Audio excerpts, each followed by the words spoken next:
1791 में लंदन की एक गंदी सी झुग्गी बस्ती में माइकल फैराडे का जन्म हुआ।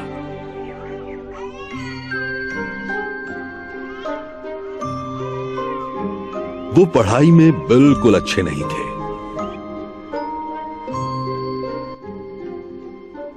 कोई एक शब्द बताओ जो आर अक्षर से शुरू होता हो। बोलो। रैबिट। सही शब्द है रैबिट। एक बार फिर बोलो सही तरीके से। रैबिट। मेरा मजाक बना रहे हो क्या? मैंने तुम्हें आर अक्षर बोलना नहीं सिखाया है। कम से कम अपना नाम तो बोल सकते हो ना। Michael Faraday ma'am. लो ये पैसे और एक छड़ी खरीद कर लाओ। मैं तुम्हारे गुस्ताख भाई की ढंग से धुनाई करना चाहती हूँ।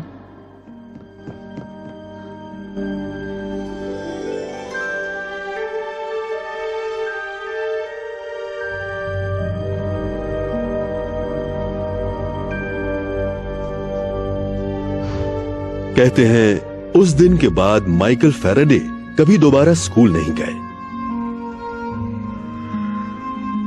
फैराडे अपने रूढ़िवादी क्रिश्चियन परिवार की परंपराओं को बहुत मानते थे। इससे उन्हें हमेशा एक ताकत, सुकून और विनम्रता का एहसास होता था। 13 साल की उम्र में वो किताबें जिल्द करने वाले कारखाने में काम करने लगे। दिन में वो किताबों पर जिल्द चढ़ाते और रात में उन्हें पढ़ते। यहीं से इलेक्ट्रिसिटी को लेकर उनके जुनून की शुरुआत हुई।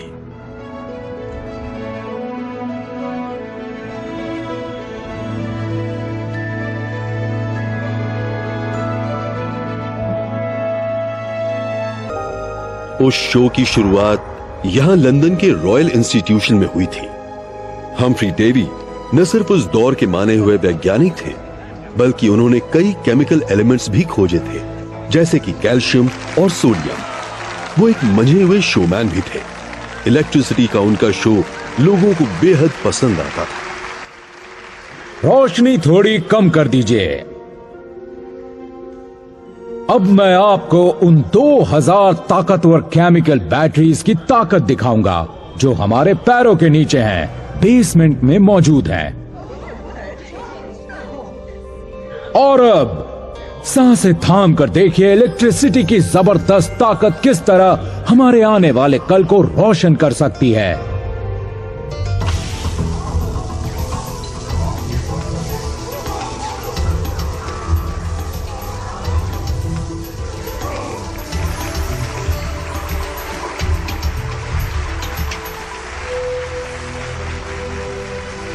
मगर फैराडे तालियां नहीं बजा रहे थे।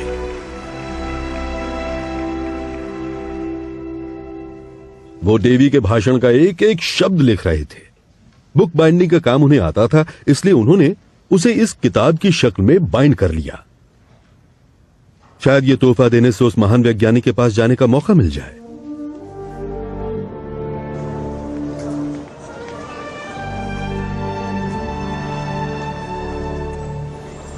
और शायद यही तोहफा एक नई दुनिया में उन्हें पहुंचाने की वजह भी बना।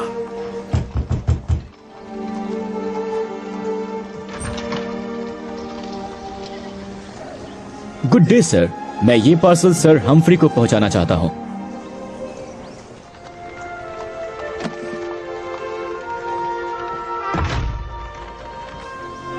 फैराडे ने बस यूं ही तुक्का मारा था और उन्हें उम्मीद थी इसका कोई नतीजा जरूर निकलेगा, और ऐसा ही हुआ।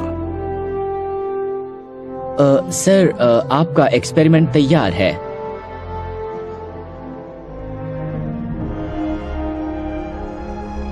एम्पर ने बताया कि इस एक्सपेरिमेंट में बेचारे डुलॉन की एक आंख और 3 उंगलियां खराब हो चुकी हैं।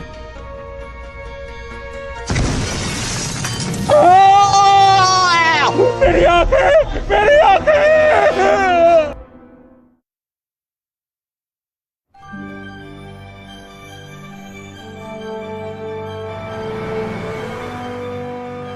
जब मशहूर वैज्ञानिक हम्फ्री डेवी के चेहरे पर एक केमिकल एक्सपेरिमेंट से हुए धमाके से चोट आई, तो उन्हें माइकल फैराडे की याद आई, जिन्होंने बड़ी बारीकी से उनके भाषण का एक एक शब्द लिखा था और उसे बाइंड भी किया था।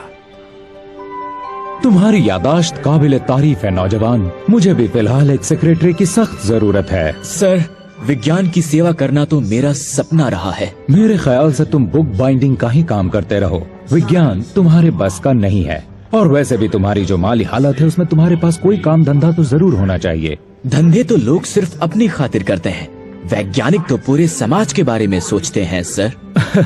मेरे ख्याल से तुम पहली बार किसी वैज्ञानिक से मिल रहे हो।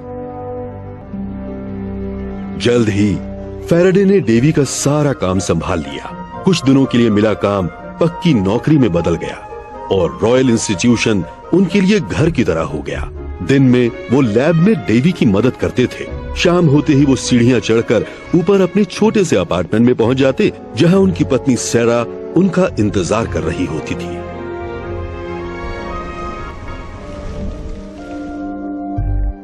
हम्फ्री डेवी और केमिस्ट विलियम वॉलस्टन एक ऐसी अजीब सी चीज को लेकर एक्सपेरिमेंट कर रहे थे जो आगे चलकर बहुत काम की बन गई। एक्सपेरिमेंट की तैयारी पूरी हो चुकी है।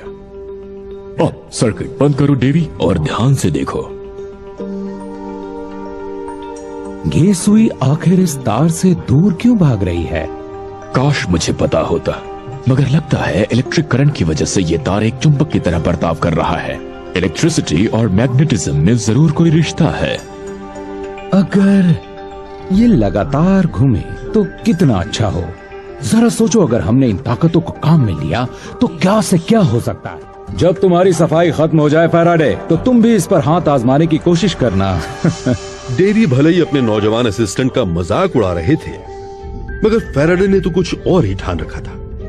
तब तक इलेक्ट्रिसिटी अमीरों का दिल बहलाने वाले खिलौने से ज्यादा नहीं थी। इससे कुछ सेकंड के लिए चमकदार रोशनी निकलती या थोड़ी देर के लिए कंपास की सुई घूमती थी। इसका और कोई इस्तेमाल नहीं था। सर डियर, अपने छोटे भाई को नीचे भेजो। मैंने कुछ नया बनाया है और मैं उसे दिखाना चाहता हूँ। सबसे पहले इसे तुम चलाओ जॉर्जी।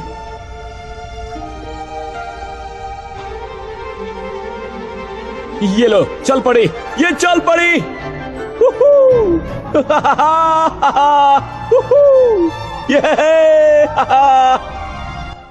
ये दुनिया की पहली मोटर थी जिसने इलेक्ट्रिक करंट को लगातार चलने वाले मैकेनिकल मोशन में बदल दिया था। बहुत मामूली दिखती है ना? मगर उस गोल घूमती सुई ने एक क्रांति ला दी। हमारी सभ्यता पर असर डालने वाला कोई भी आविष्कार या खोज इसके आगे औनी साबित हो गई।